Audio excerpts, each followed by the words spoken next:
بسم الله الرحمن الرحيم فأسر بعبادي إنكم متبعون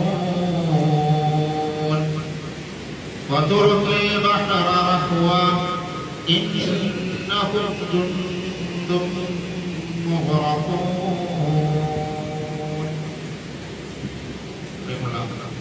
ശുദ്ധവിശ്വാസികളെ വിശ്വാസികളെ അല്ലാഹുവിന്റെ വിധിവിലക്കുകൾ ജീവിതത്തിന്റെ സമസ്ത മേഖലകളിലും പാലിച്ചുകൊണ്ട് യഥാർത്ഥ മുഗ്നകളായി മുക്തകളായി ജീവിതം മുന്നോട്ട് കൊണ്ടുപോകണമെന്ന് ആദ്യമായി ഉപദേശിക്കുകയാണ്, വസിയത്ത് ചെയ്യുകയാണ്. സഹോദരന്മാരെ, സഹോദരികളെ, അല്ലാഹു പവിത്രമാക്കിയ അല്ലാഹുവിലേക്ക് പ്രവാചകൻ സ്വല്ലല്ലാഹു അലൈഹി വസല്ലം ചേർത്ത് പറഞ്ഞ മാസമാണ് മുഹറം മാസം. മുഹറം മാസത്തിലെ ഏറ്റവും ശ്രേഷ്ഠമായ ദിവസമാണ് ആശൂറ ദിവസം എന്ന് പറയുന്നത്. ഇന്നത്തെ ദിവസത്തിന്റെ പ്രത്യേകത യൗമു ആശൂറ, മുഹറം 10.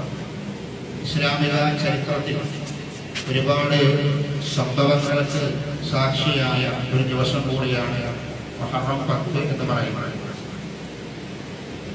ഏതൊരു കാര്യത്തിനും അതിന്റെ മഹത്വവും അതിന്റെ ശ്രേഷ്ഠതയും വർദ്ധിക്കുന്നത് അല്ലാഹുവിലേക്ക് ചേർത്ത് പറയുന്ന സമയത്താണ്. ഈ മാസത്തിന്റെ ഒരു പ്രത്യേകത, മഹാനായ മുഹമ്മദ് മുസ്തഫ റസൂൽ കരീം സല്ലല്ലാഹു അലൈഹി വസല്ലം ഈ മാസത്തെ കുറിച്ച് പറഞ്ഞത് ഷഹറുല്ലാഹ് എന്നാണ്, അല്ലാഹുവിന്റെ മാസം എന്നാണ്. അതാണ് ഈ മാസത്തിന്റെ ഏറ്റവും വലിയ പ്രത്യേകത. ഒരു വസ്തുവിനെ അല്ലാഹുവിലേക്ക് ചേർത്തു പറഞ്ഞാൽ, അല്ലാഹുവിന്റെ കൂടെ അല്ലാഹുവിലേക്ക് ചേർത്തു പറഞ്ഞാൽ അതിനേക്കാൾ വലിയ മഹത്വം മറ്റൊന്നും അതിനില്ല. അതുകൊണ്ടാണ് ഈ മാസത്തിന് വലിയ പ്രത്യേകത മുഅ്മിനീങ്ങൾ മുസ്ലിമീങ്ങൾ കൽപ്പിക്കുന്നത്. 4 മാസങ്ങൾ പവിത്രമാണ്. അതിൽ ഒന്ന് മുഹറം മാസമാണ്. ആ മാസത്തെ കുറിച്ചാണ് റസൂലുള്ളാഹി ഷഹറുല്ലാഹ് എന്ന് പറഞ്ഞത്. മാത്രമല്ല, ആ മാസത്തിലെ ഏറ്റവും പ്രധാനപ്പെട്ട ദിവസമാണ് ഇന്നത്തെ ദിവസം എന്ന് പറയുന്നത്. ഇന്ന് നമ്മളൊക്കെ നോമ്പിലാണ്. അല്ലാഹുവിന്റെ പ്രവാചകൻ സ്വല്ലല്ലാഹു അലൈഹി വസല്ലം വിശുദ്ധ റമദാനിലെ ഫർളായ നിർബന്ധമായ നോമ്പ് കഴിഞ്ഞാൽ ഏറ്റവും ശ്രേഷ്ഠമായ നോമ്പാണ് എന്ന് അല്ലാഹുവിന്റെ പ്രവാചകൻ വിശദീകരിച്ച, പ്രവാചകൻ അനുഷ്ഠിച്ച, സ്വഹാബികൾ ജീവിതത്തിൽ കൊണ്ടുവന്ന, മുസ്ലിമീങ്ങൾ നൂറ്റാണ്ടുകളായി പ്രാവർത്തികമാക്കി പോരുന്ന ഒരു നോമ്പാണ് ആശൂറ നോമ്പ് എന്ന് പറയുന്നത്. ഇന്നലെ നമ്മൾ മുഹറം 9 നോമ്പെടുത്തു. ഇന്ന് മുഹറം 10 നോമ്പിലാണ്. ഈ ദിവസത്തിന് ഒരുപാട് പ്രത്യേകതകളുണ്ട്. ഈ മാസത്തിനും ഒരുപാട് പ്രത്യേകതകളുണ്ട്. ഇസ്ലാമിക ചരിത്രത്തിൽ ഇസ്ലാമിക വർഷം ആരംഭിക്കുന്നത് ഹിജ്റയുമായി ബന്ധപ്പെട്ടുകൊണ്ടാണ്. 12 മാസങ്ങളാണ്. 12 മാസത്തിൽ 1-ാമത്തെ മാസം മുഹറം മാസത്തിൽ തീരുമാനിച്ചു. അത് തീരുമാനിച്ചത് നബിയോ അതല്ലെങ്കിൽ അള്ളാഹുവിന്റെ കൽപ്പനയോ നബിയുടെ അതിൽക്കോ അല്ല, മറിച്ച് പ്രവാചകന്റെ മരണശേഷം, അബൂബക്കറിന്റെ മരണശേഷം 2ാം ഖലീഫ ഉമർ ഫാറൂഖിന്റെ കാലഘട്ടത്തിലാണ് ഈ ഹിജ്റ വർഷത്തെ ഇസ്ലാമിക വർഷ ആരംഭമായി കണക്കാക്കുന്നത്. അതിനൊരു ചരിത്രമുണ്ട്. ഉമർ ഫാറൂഖിന്റെ കാലഘട്ടത്തിൽ അദ്ദേഹം ഭരണാധിപനാണ്. അദ്ദേഹം ഗവർണർമാർക്ക്, പല പ്രവിശ്യയിലേക്കും ഗവർണർമാർക്ക് കത്തയക്കും. പല കാര്യങ്ങളും പ്രഖ്യാപിച്ചുകൊണ്ട് ചില തീരുമാനങ്ങൾ അദ്ദേഹം പ്രഖ്യാപിക്കും. ആ പ്രഖ്യാപനങ്ങൾ കത്തിലൂടെ അവിടുത്തെ ഗവർണർമാരെ അറിയിക്കും. അദ്ദേഹം ഭരണാധിപനാണ്. അതുപോലെ തന്നെ ചില തീരുമാനങ്ങൾ പിൻവലിക്കാൻ വേണ്ടി പറയും. അതൊക്കെ ഭരണാധിപന്മാർ ചില ഓർഡറുകൾ ഇറക്കും. ആ ഓർഡർ കത്ത് മുഖേന നൽകും. അതിൽ ഡേറ്റ് ഇടാറില്ല. ഒരിക്കൽ അബൂ മുസൽ അശ്അരി റളിയല്ലാഹു അൻഹു തിരിച്ച് ഉമർ ഫാറൂഖിന് കത്തയച്ചു. താങ്കൾ പല സന്ദർഭത്തിലും ഗവർണർമാർക്ക്, അമീർമാർക്ക് കത്തയക്കാറുണ്ട്. പല പ്രഖ്യാപനങ്ങളും തീരുമാനങ്ങളും താങ്കൾ നടപ്പിലാക്കാറുണ്ട്. അതൊക്കെ ഞങ്ങളുടെ നാടുകൾ നടപ്പിലാക്കാറുണ്ട്. പക്ഷേ ഞങ്ങൾക്കൊരു പ്രയാസമുള്ളത്, താങ്കൾ അയക്കുന്ന കത്തുകളിൽ ഡേറ്റ് ഇല്ല, തീയതികളില്ലാത്തത് കൊണ്ട് ഞങ്ങൾക്ക് അത് വലിയ പ്രയാസമുണ്ട്. അതുകൊണ്ട് ഒരു തീയതി നിശ്ചയിച്ചാൽ, വർഷവും മാസവും ഡേറ്റുമൊക്കെ തീരുമാനിച്ചാൽ എളുപ്പമായിരുന്നു എന്ന് പ്രവാചകന്റെ സ്വഹാബിയായ അബൂ മുസൽ അശ്അരി റളിയല്ലാഹു അൻഹു ഉമർ ഫാറൂഖിന് കത്തയച്ചു. അപ്പോഴാണ് അദ്ദേഹം അതിനെക്കുറിച്ച് ആലോചിക്കുന്നത്. അദ്ദേഹം സ്വഹാബികളെ എല്ലാവരെയും വിളിച്ചു. അന്ന് ഉമർ ഫാറൂഖിന്റെ കാലഘട്ടത്തിൽ തലമുതിർന്ന സ്വഹാബികളായ ഉസ്മാൻ ഇബ്നു അഫ്ഫാൻ, അലി ഇബ്നു അബീ ത്വാലിബ് പോലെയുള്ള പ്രമുഖരായ സ്വഹാബികളെ അദ്ദേഹം വിളിച്ചു വരുത്തി കാര്യങ്ങൾ കൂടിയാലോചിച്ചു. എന്താ നമ്മൾ തീരുമാനിക്കേണ്ടത്? ആദ്യമേ റസൂലുള്ളാഹിന്റെ കാലഘട്ടത്തിലെ ഉള്ളത് ഏതെങ്കിലും സംഭവവുമായി ബന്ധപ്പെട്ടുകൊണ്ടാണ് വർഷങ്ങൾ പറയാറുള്ളത്. അന്ന് ആദ്യം പറഞ്ഞിരുന്നത് ആനക്കലഹ വർഷത്തിന് മുൻപ് അതിന് ശേഷം എന്നായിരുന്നു. ഒരു സംഭവങ്ങൾ പ്രധാനപ്പെട്ട ഇസ്ലാമിക ചരിത്രത്തിലെ ഏതെങ്കിലും സംഭവങ്ങൾ ബന്ധപ്പെട്ടുകൊണ്ട് തുടങ്ങണമെന്ന് പറഞ്ഞു. പല ആളുകൾ പറഞ്ഞു പ്രവാചകൻ ജനിച്ച ദിവസമായി തുടങ്ങാം. ചില ആളുകൾ പറഞ്ഞു റസൂലുള്ളാഹി മരണപ്പെട്ട ദിവസമാക്കാം. വേറെ ചില ആളുകൾ പറഞ്ഞു അല്ല, അല്ലാഹുവിന്റെ പ്രവാചകനായ ദിവസമാക്കാം. അങ്ങനെ ആ മാസം ആ ദിവസം തിരഞ്ഞെടുക്കാം. അതൊന്നും സ്വഹാബികൾക്ക് അത്ര വലിയ തൃപ്തിയായില്ല. അതിലൊക്കെ പല അഭിപ്രായ ഭിന്നതകളുമുണ്ട്. റസൂലുള്ളാഹി മരണപ്പെട്ട ദിവസം അങ്ങനെ തെരഞ്ഞെടുക്കുമ്പോ അത് ആ ദിവസത്തിന്റെ മരണവുമായി ബന്ധപ്പെട്ട ഒരു ദുഃഖാദരവ് അത് ഇസ്ലാം പഠിപ്പിച്ചില്ലാത്തത് കൊണ്ട് അത് വേണ്ട എന്ന് തീരുമാനിച്ചു. അതില് അള്ളാഹുവിന്റെ പ്രവാചകന്റെ സ്വഹാബിയായ രണ്ടാം ഖലീഫ ഉമർ ഫാറൂഖ് തെരഞ്ഞെടുത്തത് ഹിജ്റ വർഷം അഭിപ്രായമായി. ആ അഭിപ്രായം പറഞ്ഞത് ഉസ്മാൻ ഇബ്നു അഫ്ഫാൻ റളിയല്ലാഹു അൻഹു, അലി ഇബ്നു അബീ ത്വാലിബ് റളിയല്ലാഹു അൻഹു ആയിരുന്നു. ഉമർ ഫാറൂഖ് അതാണ് ഏറ്റവും നല്ലതെന്ന്. കാരണം അത് ശിർക്കും തൗഹീദും തമ്മിലുള്ള ഏറ്റുമുട്ടലായിരുന്നു. തൗഹീദിന് വേണ്ടി ജനിച്ച നാടും വീടും കുടുംബത്തെയും കൊണ്ട് പലായനം ചെയ്ത ഇസ്ലാമിക ചരിത്രത്തിലെ നീറുന്ന ത്യാഗത്തിന്റെ ചരിത്രമാണ് ഹിജ്റ. അതുകൊണ്ട് അത് തന്നെയാവട്ടെ എന്ന് ഉമർ ഫാറൂഖ് തീരുമാനിക്കുകയും ചെയ്തു. അങ്ങനെയാണ് ഹിജ്റ വർഷം ഇസ്ലാമിക വർഷമായി ആരംഭിക്കുന്നത്. മാസം 12 ഉണ്ട്. ഏത് മാസം ആദ്യം തീരുമാനിക്കണം അവിടെയും ചർച്ചയായി.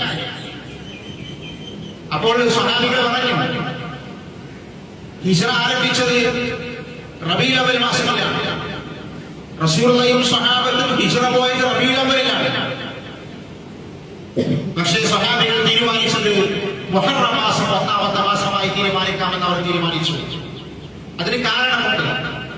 റബീഉൽ അവ്വൽ ഹിജ്റക്ക് അവർ നിയ്യത്ത് ചെയ്തതും തീരുമാനമെടുത്തതും അവർ ഒരുങ്ങിയതും മുഹറം മാസത്തിലായിരുന്നു. മുഹറം മാസത്തിൽ ഹിജ്റയ്ക്ക് വേണ്ടി തീരുമാനമെടുത്തു, അതിനുവേണ്ടി ഒരുങ്ങി. അങ്ങനെ മുഹറം കഴിഞ്ഞ് അങ്ങനെ അതിന്റെ അടുത്ത മാസം റബീഉൽ അവ്വൽ മാസം അവര് ഹിജ്റ പുറപ്പെട്ടു. അതുകൊണ്ടാണ് ഹിജ്റയ്ക്ക് തീരുമാനം നിശ്ചയിച്ച അവർ ഒരുങ്ങിയ മാസം മുഹറമായതുകൊണ്ട് മുഹറം 1-ാമത്തെ മാസമാവട്ടെ എന്ന് സ്വഹാബികൾ തീരുമാനിച്ചു. ഇതാണ് അതിന്റെ ചരിത്രം. ആ മാസത്തിൽ അത് ഇസ്ലാമിക ഒരു മുമ്പിനെ സംബന്ധിച്ചിടത്തോളം അത് അവന്റെ ഒരു ഇസ്ലാമിക ചരിത്രത്തിൽ തന്നെ ഒരു വലിയ അവൻ മഹത്വം നൽകേണ്ട ഒരു സന്ദർഭമാണത്. കാരണം അള്ളാഹുവിന്റെ ചിഹ്നങ്ങളിൽപ്പെട്ട ഒന്നാണ് അള്ളാഹു ആദരിച്ച മാസങ്ങൾ എന്ന് പറയുന്നത്. അള്ളാഹു ആദരിച്ചതിന് ആദരിക്കൽ ഈമാനിന്റെ ഭാഗമാണ്, തഖ്വയുടെ ഭാഗമാണ്, ഒരു മുഅ്മിനിന്റെ സ്വഭാവമാണ്. പക്ഷേ ഇവിടെ നമ്മുടെ നാട്ടിൽ കാണുന്ന ഒരു അവസ്ഥ ഖേദകരമാണ്, സങ്കടമാണ്. വർഷങ്ങൾ കഴിയുമ്പോൾ പുതിയ ഹിജ്റ വർഷമാവട്ടെ അല്ലെങ്കിൽ ഇംഗ്ലീഷ് വർഷമാവട്ടെ, ഒരു വർഷം മാറുന്ന സമയത്ത് അത് ആഘോഷിക്കാനാണ് നമ്മുടെ ആളുകൾ ചെയ്യാറില്ല. ഹിജ്റ വർഷം ആഘോഷം, ഹിജ്റ വർഷ ആശംസകൾ, ഹിജ്റ വർഷ ആഘോഷങ്ങൾ, അല്ലെങ്കിൽ ഇംഗ്ലീഷ് വർഷം മാറുമ്പോൾ അതിന്റെ ആഘോഷങ്ങൾ, അതിന്റെ സ്റ്റാറ്റസ് വെക്കുക, അവിടെ കേക്ക് കൊടുക്കുക, എല്ലാത്തിനും ആഘോഷങ്ങളാണ്. അള്ളാഹുവിന്റെ പ്രവാചകനോ സ്വഹാബത്തോ പഠിപ്പിക്കാത്ത ചില ആചാരങ്ങൾ ഇതിങ്ങനെ നാൾക്കുനാൾ വർദ്ധിച്ചുകൊണ്ടിരിക്കുകയാണ്. മുതിർന്ന ആളുകൾക്ക് ഒരുപക്ഷെ അത് അത്ര അനുഭവപ്പെട്ടുകൊള്ളണമെന്നില്ല. എന്നാൽ നിങ്ങളുടെ മക്കൾ, പേരമക്കൾ, ആൺകുട്ടികളും പെൺകുട്ടികളും അതൊക്കെ വലിയ സെലിബ്രേഷനായി ആഘോഷിച്ചുകൊണ്ടിരിക്കുന്നു. അവരെ സ്റ്റാറ്റസ് വെച്ചുകൊണ്ടിരിക്കുന്നു. അവർ അതിനുവേണ്ടി പണങ്ങൾ ചെലവാക്കിക്കൊണ്ടിരിക്കുന്നു. എന്തിന്? ഈ വർഷം മാറുമ്പോൾ അത് ആഘോഷിക്കാൻ. എന്താണ് ഈ ചരിത്രം? നമ്മള് ബർത്ത്ഡേ ആഘോഷിക്കാറില്ല, റസൂലുള്ളാഹിന്റെ ബർത്ത്ഡേ നമ്മൾ ആഘോഷിക്കാറില്ല, നമ്മുടെ ബർത്ത്ഡേ നമ്മൾ ആഘോഷിക്കാറില്ല. ഇസ്ലാമിൽ അങ്ങനെ ഒന്നില്ല. എന്തിനാ അതിന് പണം ചെലവഴിക്കേണ്ടത്? എന്തിനാ അതിന്റെ കൂടുതൽ നമുക്ക്? എന്താണ് ഈ ബർത്ത്ഡേ? എന്താണ് ഈ വർഷം മാറല്? ഒരു വർഷം കഴിയാണ്. എന്താ ഒരു വർഷം കഴിഞ്ഞു പറഞ്ഞാല് അവരിലേക്കുള്ള നമ്മുടെ ദൂരം കുറഞ്ഞു എന്നാണ്. നിങ്ങൾക്കറിയോ, ഇസ്ലാമിക ചരിത്രത്തിലെ ഏറ്റവും അറിയപ്പെട്ട പണ്ഡിതനാണ് ഇബ്നു റജബ് റഹിമഹുല്ലാഹ്. അദ്ദേഹം ഇതുമായി ബന്ധപ്പെട്ട് നമ്മുടെ നാട്ടിൽ നടക്കുന്ന ഈ തോന്നിവാസത്തെ അദ്ദേഹത്തിന്റെ കിതാബിലൂടെ അദ്ദേഹം ചോദിക്കുന്ന ഒരു ചോദ്യമുണ്ട്. ഇങ്ങനെ കേക്ക് മുറിക്കുന്ന ആളുകൾ, അത് സ്റ്റാറ്റസ് വെക്കുന്നവർ, അത് ആഘോഷിക്കുന്നവർ, അവരോട് അദ്ദേഹം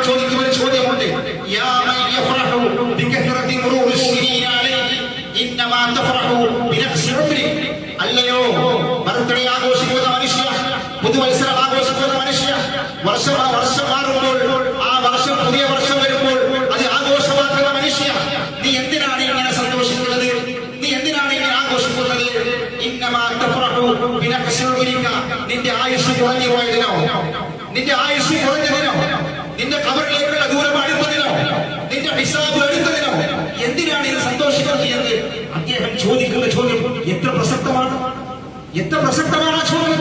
നിങ്ങൾ എന്തിനാ ആഘോഷിച്ചത്? അവരിലേക്കുള്ള ദൂരം കുറഞ്ഞതിനാണോ? നിങ്ങൾ എന്തിനാ ആഘോഷിച്ചത്? ഹിസാബ് എടുത്തതിനാണോ?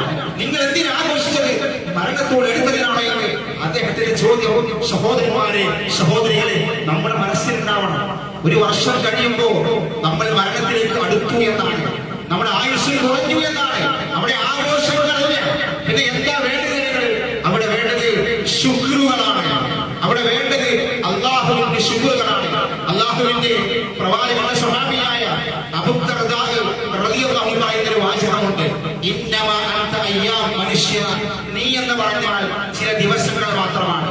ഒരാഴ്ച, ഒരു മാസം, 12 മാസം, അപ്പോൾ ഒരു വർഷമായി, അങ്ങനെ കുറെ ദിവസങ്ങളും മാസങ്ങളുമാണ് നീ എന്ന് പറഞ്ഞാൽ.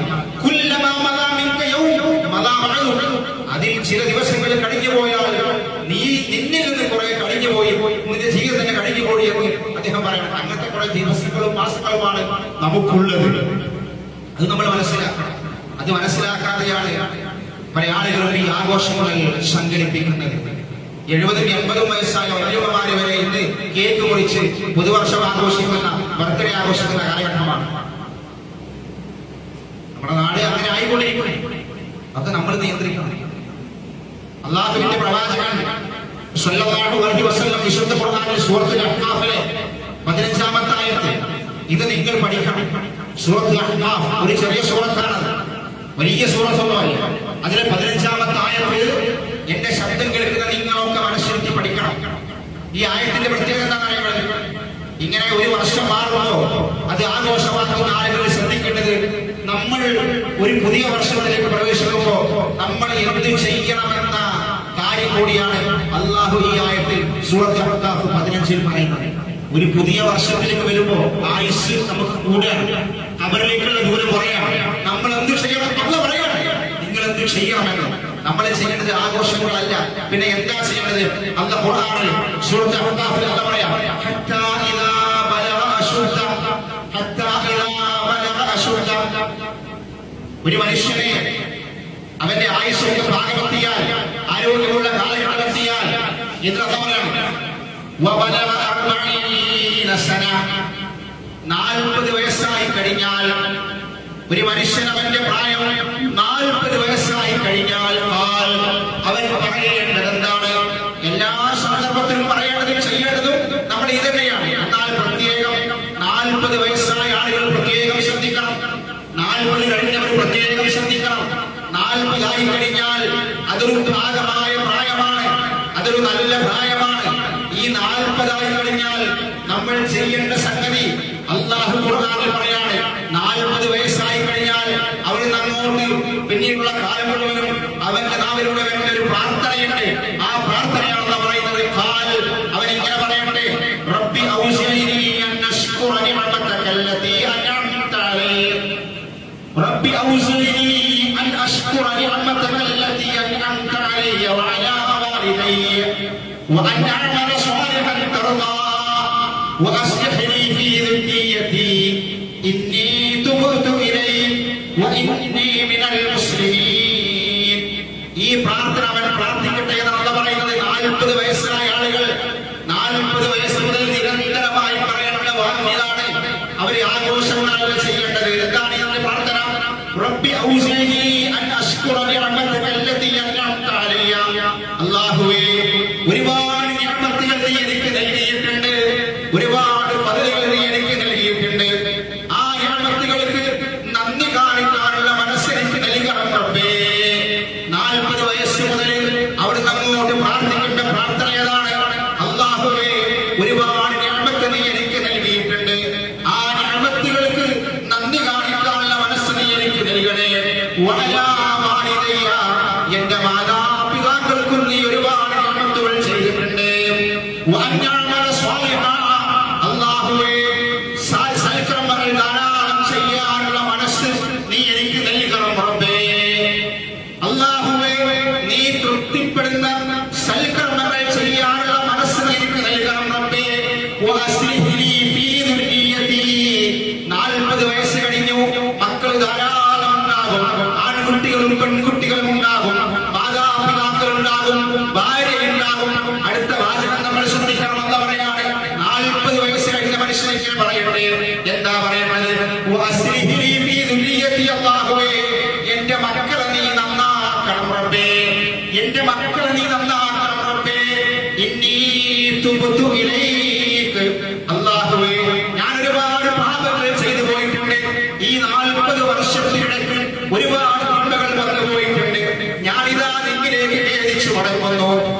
വഇന്നീ മിനൽ മുസ്ലിമീൻ. അല്ലാഹുവേ, ഞാൻ മുസ്ലിമീങ്ങളിൽപ്പെട്ടവനാണ്. ഈ പ്രാർത്ഥനയാണ് സഹോദരന്മാരെ, സഹോദരികളെ, 40 വയസ്സ് മുതൽ ഒരു മുഅ്മിനായ മനുഷ്യന് അവരോട് വരേണ്ടത്. 40 കഴിഞ്ഞാൽ ഓരോ വർഷം കഴിയുമ്പോഴും ഇത് ആവർത്തിച്ചുകൊണ്ടിരിക്കണം. 40 വയസ്സ് വരെ നമ്മൾ ഇത് പറയണം. 40 കഴിഞ്ഞാൽ പ്രത്യേകം നമ്മൾ ശ്രദ്ധിക്കേണ്ട സംഗതിയാണിത്. ആഘോഷങ്ങളല്ല, ആഹ്ലാദങ്ങളല്ല. 40 വയസ്സ് വരെ എനിക്ക് ജീവിക്കാനുള്ള തൗഫീഖ് നൽകിയ, നമസ്കരിക്കാനുള്ള ആരോഗ്യം നൽകിയ എന്നെ മുഅ്മിനെ മുവഹ്ഹിദാക്കിയ റബ്ബേ, നിനക്ക് ശുക്ർ ചെയ്യാനുള്ള മനസ്സ് നീ എനിക്ക് നൽകണമെന്നുള്ള പ്രാർത്ഥന. എനിക്ക് ഒരുപാട് മക്കളെ കിട്ടണമേ, ആ മക്കളെ നന്നാക്കണമെന്നുള്ള പ്രാർത്ഥന. എന്റെ പാപങ്ങൾ പൊറുക്കണമെന്നുള്ള പ്രാർത്ഥന. സഹോദരന്മാരെ, സഹോദരികളെ, പ്രത്യേകം നമ്മൾ പഠിക്കണം. സൂറത്തുൽ അഹ്ഖാഫ് 15-ാമത്തെ ആയത്താണിത്. അല്ലാഹ് അങ്ങനെ തന്നെ പറഞ്ഞു, 40 വയസ്സായി കഴിഞ്ഞാൽ അവിടുന്ന് അങ്ങോട്ട് ഇത് പ്രാർത്ഥിക്കട്ടെ എന്ന് അല്ലാഹ് തന്നെ ഖുർആനിൽ പ്രത്യേകം നമ്മളെ പഠിപ്പിക്കുകയാണ്. സഹോദരന്മാരെ, സഹോദരികളെ, ഇത് നമ്മൾ പ്രത്യേകം ശ്രദ്ധിക്കേണ്ട ഒന്നാണ്. 40 ആകുമ്പോ കുറെ പ്രയാസങ്ങളുണ്ടാകും. മക്കളുണ്ടാകും, മക്കൾ പറഞ്ഞാൽ കേൾക്കൂല, മക്കൾ പറഞ്ഞാൽ അനുസരിക്കൂല. മാതാവും പിതാവും ഉണ്ടാവും, അവർക്ക് പ്രായം ഉണ്ടാവും, ഭാര്യ ഉണ്ടാവും, ഭാര്യന്റെ പ്രയാസം വേറെ ഉണ്ടാവും, ഉമ്മയും ആപ്പിയും വരുമ്പോ അതിന്റെ പ്രയാസം വേറെ ഉണ്ടാവും, കുടുംബത്തിന്റെ പ്രശ്നങ്ങൾ വരും. 40 അങ്ങനത്തെ ഒരു കാലഘട്ടമാണ്. 40 കഴിഞ്ഞാൽ അങ്ങനത്തെ കാലഘട്ടമാണ്. മക്കളെ പ്രശ്നങ്ങൾ ഒരു ഭാഗത്തുണ്ടാകും, മാതാപിതാക്കള് പ്രായം വരുമ്പോ അത് വേറൊരു ഭാഗത്തുണ്ടാകും, എല്ലാ കുടുംബത്തിന്റെ പ്രശ്നങ്ങൾ ഉണ്ടാകും. ഇതൊക്കെ പാടെ വരുമ്പോ നമുക്ക് അവിടെ പിടിച്ചിരിക്കാൻ കഴിയണം. എന്ത് വേണം? ആ സന്ദർഭത്തിൽ ഇതിങ്ങനെ നിരന്തരമായി പ്രാർത്ഥിച്ചുകൊണ്ടിരിക്കണം. മക്കളുടെ കാര്യം, കുടുംബത്തിന്റെ കാര്യം, മാതാപിതാക്കൾക്ക് വേണ്ടി, നമുക്ക് വേണ്ടി ഇതിങ്ങനെ ആവർത്തിച്ചുകൊണ്ടിരിക്കണം. ഇതാണ് ഒരു വർഷം മാറുമ്പോ ഒരു വിശ്വാസം പ്രത്യേകം ശ്രദ്ധിക്കേണ്ട ഒന്ന്. മറ്റൊന്ന്, അല്ലാഹുവിന്റെ പ്രവാചകൻ സ്വല്ലല്ലാഹു അലൈഹി വസല്ലം പറഞ്ഞ മറ്റൊരു ഹദീസുണ്ട്. 40 കഴിഞ്ഞവർ മാത്രമല്ല, ഒരു മുഅ്മിനിന്റെ വയസ്സേറാതിരികളെ അല്ലാഹുവിന്റെ റസൂല് ഒരു മനുഷ്യന്റെ ആയുസ് പറഞ്ഞിട്ടുണ്ട്. അഅ്മാറു ഉമ്മത്തി മാ ബൈന 60 വ 70. എന്റെ ഉമ്മത്തിന്റെ പ്രായം 60-ന്റെയും 70-ന്റെയും ഇടയിലാണ് എന്ന് ഖാല റസൂലുള്ളാഹി സ്വല്ലല്ലാഹു അലൈഹി വസല്ലം. സ്വഹാബികൾ ചോദിച്ചു, അല്ലാഹുവിന്റെ റസൂലേ, ചില ആളുകൾ 70 കഴിഞ്ഞിട്ട് ജീവിച്ചിരിക്കുന്നുണ്ടല്ലോ. അല്ലാഹുവിന്റെ റസൂൽ പറഞ്ഞു, വഅഖല്ലുകും മൻ യജൂസു ദാലിക. അപൂർവം ചില ആളുകൾ, ഭൂരിപക്ഷമില്ല, പകുതിയുമല്ല, കുറച്ചാളുകൾ, കലീലറിന കുറച്ചാണ്, അഖല്ലറിന അതിനേക്കാൾ കുറച്ചാണ്, അങ്ങനെ വളരെ കുറച്ചേ ഉള്ളൂ 70 കഴിഞ്ഞിട്ടും നമുക്ക് ജീവിച്ചിരിക്കുന്ന ആളുകൾ. അത് അല്ലാഹു നൽകുന്നതാണ്. അല്ലാഹു ഇസ്ലാം പഠിപ്പിക്കുന്ന ഒരു ആയുസ് എന്ന് പറഞ്ഞാൽ മാക്സിമം 70 വയസ്സ് തന്നെയാണ്. അതിനപ്പുറത്തേക്ക് കിട്ടിയാൽ അത് അല്ലാഹു നൽകുന്നതാണ്. നമ്മുടെ നാട്ടിലെ ആളുകൾ പറയും, ആള് മരണപ്പെട്ടു, അല്ലെ അസുഖമായി, എത്ര പ്രായം? 65. 65 ആയിട്ടുള്ളൂ. 65 മാക്സിമം ഇസ്ലാമിൽ. 70 ഏറ്റവും മാക്സിമം. 65 ആയിട്ടുള്ളൂ, 68 ആയിട്ടുള്ളൂ. അതിന്റെ ഇസ്ലാമിന്റെ മാക്സിമം 70. അതിനപ്പുറത്തേക്ക് അല്ലാഹു നൽകുന്ന പകരാണ്. നമ്മൾ ആളുകൾ പറയുന്നതാണ് 70 അല്ലേ, 68 അല്ലേ, 60-ന്റെയും ഇസ്ലാമിലെ പ്രായം എന്ന് പറഞ്ഞാൽ. എന്നിട്ട് അല്ലാഹുവിന്റെ റസൂൽ ഹദീസിൽ പറഞ്ഞു, എന്താ റസൂൽ പറഞ്ഞത്? 60 കൊല്ലം അല്ലാഹു ഒരാളെ ആയുസ് നൽകിയാൽ, ഇത് പ്രത്യേകം ശ്രദ്ധിച്ചോളിങ്ങൾ. 40 കഴിഞ്ഞവർ മാത്രമല്ല, 60 കഴിഞ്ഞവർ എന്റെ മുന്നിലുണ്ട്, നമ്മുടെ നാട്ടിലുണ്ട്. 60 വയസ്സ് അല്ലാഹു ഒരാൾക്ക് ജീവൻ നൽകിയാൽ, അല്ലാഹു ഒരാൾക്ക് ആയുസ് നൽകിയാൽ പ്രത്യേകം ശ്രദ്ധിക്കേണ്ട ഒന്ന്. അല്ലാഹുവിന്റെ റസൂൽ ഹദീസിൽ പറഞ്ഞു, അല്ലാഹു ഒരാൾക്ക് 60 കൊല്ലം ജീവിക്കാൻ ആയുസ് നൽകിയാൽ പിന്നെ അല്ലാഹു അവനെ വിടില്ല. റസൂലുള്ളാഹിന്റെ ഹദീസാണ്. 60 കൊല്ലം ജീവിക്കാനുള്ള ആയുസ്, 60 വയസ്സ് ഒരാൾ ഈ ദുനിയാവിൽ ജീവിച്ചാൽ നിന്നെ അല്ലാഹു വിടില്ല. എങ്ങനെ? നീ യഥാർത്ഥ മുത്തഖിയുമായി അല്ലാഹുവിന്റെ ദീനിലേക്ക് തിരിഞ്ഞിട്ടില്ലെങ്കിൽ നിനക്ക് ഒഴിവ് കഴിവില്ല. 60 കൊല്ലം തന്നു. ഖാല റസൂലുള്ളാഹി സ്വല്ലല്ലാഹു അലൈഹി വസല്ലം. നമ്മളിങ്ങനെ കേക്ക് മുറിച്ച് നമ്മളെ ആശംസ നേർന്ന് സ്റ്റാറ്റസ് ഇട്ട് ഇങ്ങനെ സന്തോഷിച്ചു. അല്ലാഹുവിന്റെ റസൂൽ എന്ന പറഞ്ഞവങ്ങള് 60 കൊല്ലം തന്നിട്ട് അല്ലാഹുവിലേക്ക് തിരിഞ്ഞൊരു മുഅ്മിൻ മുത്തഖിയുമായി നല്ല മനുഷ്യനല്ലെങ്കിൽ 60 കൊല്ലം ജീവിച്ചോ നിന്നെ അല്ലാഹു വിടില്ല. ഒരു ഒഴിവ് കഴിവ് നിനക്കുണ്ടാവില്ല. അല്ലാഹു നിനക്കെതിരെ തെളിവുകൾ ഹാജരാക്കും. അതുകൊണ്ട് സഹോദരന്മാരെ, സഹോദരികളെ, വർഷങ്ങൾ മാറുമ്പോ നമ്മുടെ മനസ്സിലേക്ക് കടന്നു വരേണ്ട പ്രധാനപ്പെട്ട ഒരു ചിന്തയിലാണ്. മറ്റൊന്ന്, ഈ മുഹറം മാസത്തിൽ ഈ 10-ാം ദിവസത്തിന്റെ ആശുറായിന്റെ വളരെ പ്രധാനപ്പെട്ട പ്രത്യേകത നമുക്ക് എല്ലാവർക്കും ഇന്ന് നമ്മൾ നോമ്പിലാണ്. എന്തിനാ നോമ്പെടുത്തത്? അല്ലാഹു മൂസാ നബിയെ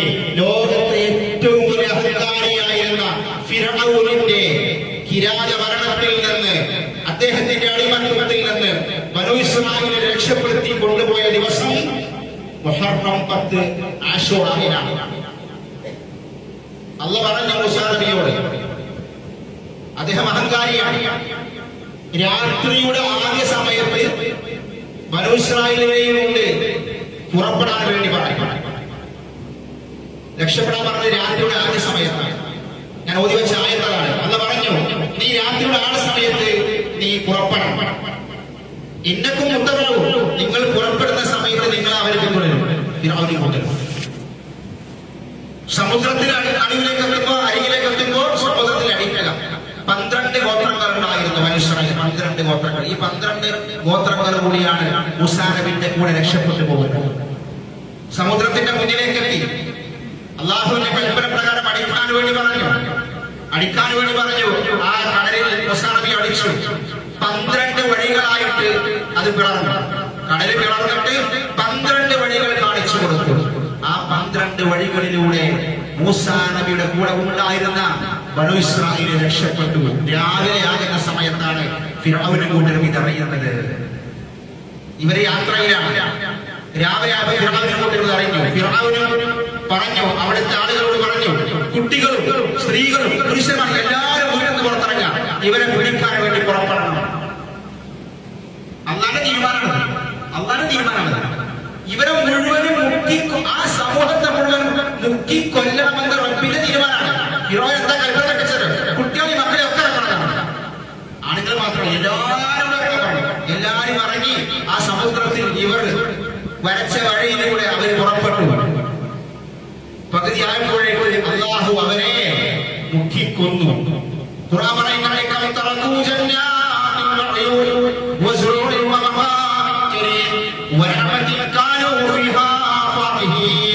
അവർ അവരുടെ കൃഷിയിടങ്ങളും അവരുടെ താമസങ്ങളും അവരുടെ സമ്പത്തും അവരുടെ ആഡംബരങ്ങളും ഒക്കെ വിട്ടേച്ചുകൊണ്ട് ഇവരുടെ കൂടെ ഇവരെ പിന്തുടർന്നു. അങ്ങനെ വഴിയിൽ വെച്ച് അവർ മുക്കിക്കൊല്ലപ്പെട്ടു. ആ സമയത്തൊരു ചോദ്യമുണ്ട്. മൂസാ നബിയോട് ചോദിക്കാൻ ഫിറഔനും കൂട്ടരും വരുന്നുണ്ടല്ലോ, ഇഞ്ഞെന്താ ചെയ്യാ? ഒരു നമ്മളെ പിന്തുടർന്നല്ലോ. ആകെ വേസാതിലാണ്. പക്ഷെ മൂസാ നബി ആ സമയത്തൊക്കെ ശാന്തനായിട്ടിരുന്നു. ഒരു പേടി മൂസാ നബിക്കുണ്ടായിരുന്നു. മൂസാ നബിന്റെ കൂടെയുള്ള ബനൂ ഇസ്രായേൽ പേടിച്ച് വിറയ്ക്കുകയാണ്. എന്താ ചെയ്യാ? ഫിറഔനും കൂട്ടരും ഇവിടെ എത്തി നമ്മളെ പിടിക്കാൻ നിൽക്കാതെ എന്ത് ചെയ്യും? ആ സമയത്ത് വളരെ ശാന്തനായിട്ട് പേടിണ്ടായി. മൂസാ നബി പറഞ്ഞു, ഒന്നും സംഭവിക്കില്ല. മുകളിൽ ഒരാളുടെ റബ്ബ്, എന്റെ റബ്ബ് വഴി കാണിച്ചു. ബേജാറില്ല, പേടിയില്ല, അങ്കരാമില്ല, ആകപ്പാടെ പേടി. അതാണ് ഈമാൻ, അതാണ് മുഅ്മിന്റെ വിശ്വാസം. അല്ലാഹു ആ രക്ഷപ്പെടുത്തിയത് ആശൂറയിലാണ്, മുഹറം 10-നാണ്. അതനുസരിച്ചുകൊണ്ട് ജൂതന്മാർ നോമ്പ് നോക്കി. അവർ നോമ്പെടുത്തു. മൂസാ നബിയെ രക്ഷപ്പെടുത്തിയതിൽ സന്തോഷിച്ചു വന്നു. പ്രവാചകൻ, സ്വഹാബികളും പ്രവാചകനും ആദ്യ കാലഘട്ടത്തിൽ അവരും മുഹറം 10-ന് നോമ്പെടുക്കാറുണ്ടായിരുന്നു. പിന്നീട് ജൂതന്മാരോട് എതിരാക്കാൻ വേണ്ടിയിട്ട് അല്ലാഹുവിന്റെ റസൂൽ പറഞ്ഞു, മുഹറം 9-ന് കൂടെ നോമ്പെടുക്കുക. മൂസാ നബിയുടെ ഏറ്റവും അടുത്താണ് ഞാനാണ്. ഞാൻ മുഹറം 10-ന് നോമ്പെടുക്കുന്ന റസൂൽ പറഞ്ഞു. മുഹറം 9-ന് കൂടെ നോമ്പെടുക്കുന്നതിന് അവരോട് എതിരാകാൻ വേണ്ടി. അതാണ് ഈ നോമ്പിന്റെ ചരിത്രം. ആ നോമ്പിനാണ് അല്ലാഹുവിന്റെ പ്രവാചകൻ സ്വല്ലല്ലാഹു അലൈഹി വസല്ലമ ഒരു വർഷത്തെ തിന്മകളൊക്കെ വായിച്ചു കളയുമെന്ന് അല്ലാഹുവിന്റെ റസൂൽ ഹദീസിൽ പറഞ്ഞതുകൊണ്ട് സഹോദരന്മാരെ, സഹോദരികളെ, ഇതൊക്കെ ശരിക്ക് മനസ്സിലാക്കി അതിന്റെ ചരിത്രം മനസ്സിലാക്കി. ചില ആൾക്കാർ ഇത് ഈ ദിവസം കണ്ടോ, ഇത് ഒരു ദുഃഖ ദിവസമായി ആചരിക്കുന്ന ആൾക്കാരുണ്ട്. ഹുസൈൻ റളിയല്ലാഹു അൻഹു കൊന്നത് മുഹറം 10-നാണ്. സത്യമാണ്, മുഹറം 10-നാണ് കർബലയിൽ ഹുസൈനെ കൊലപ്പെടുത്തിയത്. മുഹറം 10-നാണ്. പക്ഷെ അന്ന് പ്രത്യേകമായ ആഘോഷങ്ങളോ സങ്കടങ്ങളോ ദുഃഖങ്ങളോ ഇസ്ലാമിൽ അങ്ങനത്തെ ഒരു സംഗതിയല്ല. ഷിയാക്കൾ ചെയ്യുന്ന സംഗതി ഈ മുഹറം 10-ന് അന്ന് ഹുസൈനെ കൊല്ലപ്പെട്ടത് കൊണ്ട് അവർ നെഞ്ചത്തടിച്ച് വാർത്തടിച്ച് കരഞ്ഞ് രക്തമൊലിപ്പിക്കുന്ന കുറെ ആളുകൾ ഷിയാക്കളിലുണ്ട്. ഇസ്ലാമിൽ അങ്ങനെ ഒരു വർഷാവർഷം ദുഃഖങ്ങൾ ഉണ്ടാവില്ല. മുൻപ് മരണപ്പെട്ടു പോയ മരണത്തെയോ ദുഃഖത്തെയോ ഓർത്തുകൊണ്ട് ആണ്ടുതോറും ഇങ്ങനെ ദുഃഖിക്കുന്നത് ഇസ്ലാമിലില്ല. കഴിഞ്ഞ ദുഃഖങ്ങളെങ്ങനെ കൊല്ലം ഓർത്തുകൊണ്ട് എല്ലാ വർഷവും ദുഃഖം പുതുക്കി ഇസ്ലാമിലില്ല. അതുകൊണ്ട് സഹോദരന്മാരെ, സഹോദരികളെ, ഇതൊക്കെ മനസ്സിലാക്കി അല്ലാഹുവിലേക്ക് അടുക്കാൻ ശ്രമിക്കുക. അല്ലാഹു സുബ്ഹാനഹു വ തആല നമുക്കതിന് തൗഫീഖ് നൽകുമാറാകട്ടെ.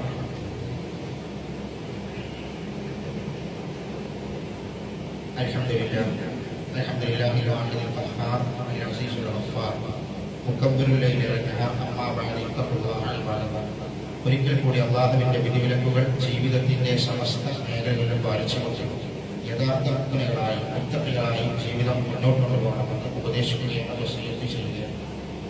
സഹോദരന്മാരെ, സഹോദരികളെ, മുഹറം മാസവുമായി ബന്ധപ്പെട്ടുകൊണ്ട് നമ്മൾ അറിയേണ്ട വളരെ പ്രധാനപ്പെട്ട മറ്റൊരു സംഗതിയുണ്ട്. നമ്മുടെ നാട്ടിൽ, അത് പറയാനുള്ള കാരണം നമ്മുടെ നാട്ടിൽ പലപ്പോഴും നമ്മുടെ കൂട്ടത്തിൽപ്പെട്ട പല ആളുകളും തെറ്റിദ്ധരിച്ച അല്ലെങ്കിൽ അവർ വിശ്വസിക്കുന്ന ഒന്നാണ് മുഹറം 1 മുതൽ 10 വരെ അല്ലെങ്കിൽ മുഹറം മാസം മുഴുവൻ നഹസാണ്, ദുശ്ശകുനാണ്. അന്ന് അങ്ങനെ കാര്യമായിട്ട് പ്രധാനപ്പെട്ട കർമ്മങ്ങൾ ചെയ്യാൻ പറ്റില്ല എന്ന് ധരിക്കുന്ന കുറെ ആളുകളുണ്ട്. മുഹറം 1 മുതൽ 10 വരെ ആ മാസത്തിൽ നിക്കാഹ് നടത്തൂല, അതേപോലെ തന്നെ പുതിയ വീട് വെച്ചാൽ ആ വീട്ടിലേക്ക് താമസം മാറൂല. എന്നാൽ അതൊരു നഹസാണ്, ദുശ്ശകുനാണ്, ഒരു അപകടമുണ്ടാകും. ഇസ്ലാമിൽ അങ്ങനെ ഒന്നുമില്ല. ഇസ്ലാമിൽ ഒരു ദിവസത്തിലും നഹസില്ല, ഒരു മാസത്തിലും നഹസില്ല, ഒരു നമ്പറിനും നഹസില്ല. ഇസ്ലാമിൽ എല്ലാ ദിവസങ്ങളും ഒരുപോലെ തന്നെയാണ്. വെള്ളിയാഴ്ചയുടെ പ്രാധാന്യം ഒരു ദിവസത്തിൽ ഇസ്ലാമിൽ നഹസോ ദുശ്ശകുനമോ അല്ലെങ്കിൽ ആ ദിവസം പ്രത്യേക ആപത്തോ അള്ളയോ അള്ളാഹുവിന്റെ റസൂലെ പഠിപ്പിച്ചിട്ടില്ല. ആ വിശ്വാസം എന്താണത്? ശിർക്കിന്റെ വിശ്വാസമാണ്. അപ്പൊ നമുക്ക് പേടിയാണ്. മുഹറം കഴിയട്ടെ എന്ന് പറയും. ആ മുഹറം കഴിയട്ടെ എന്ന് പറയുന്ന സംഗതി മനസ്സിന്റെ ഉള്ളില് ആ ശിർക്കുണ്ടല്ലോ, ആ പേടിണ്ടല്ലോ. എന്തിനാ പേടിക്കുന്നത്? അള്ളാഹനെ മാത്രം പേടിച്ചാൽ മതി. നമ്മൾ നമസ്കാരം കഴിഞ്ഞിട്ട് പറഞ്ഞ വാക്കെന്താ?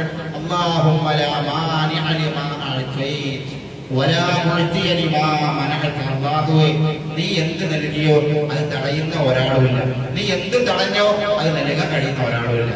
ഒരു ദോഷവും ഒരു ഗുണവും ഒരാൾക്കും ചെയ്യാൻ കഴിയില്ല. ഇല്ല അല്ലാഹ്.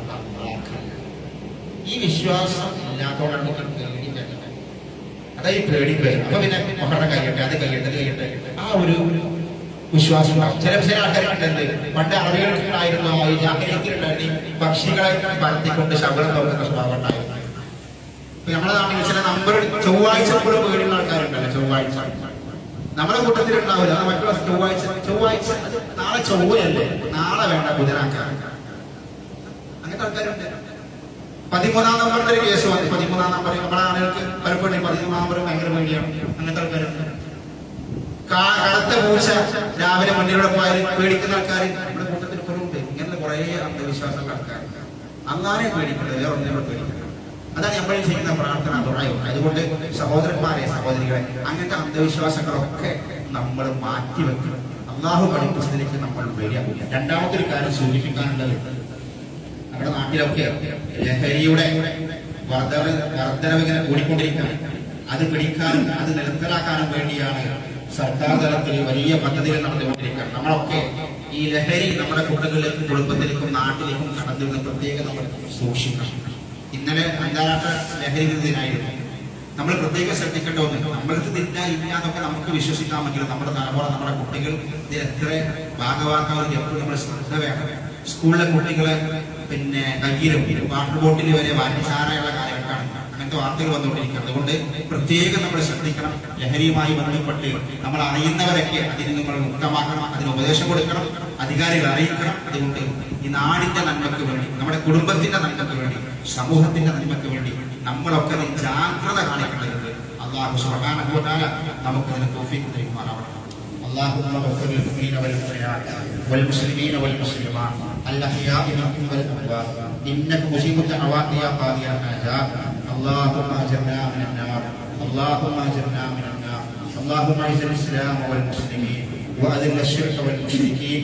اللهم يا مقلب القلوب ثبت قلوبنا على دينك. اللهم توفنا مسلما وألحقنا بالصالحين. ربنا آتنا في الدنيا حسنة وفي الآخرة حسنة وقنا عذاب النار. آمين آمين برحمتك يا أرحم الراحمين.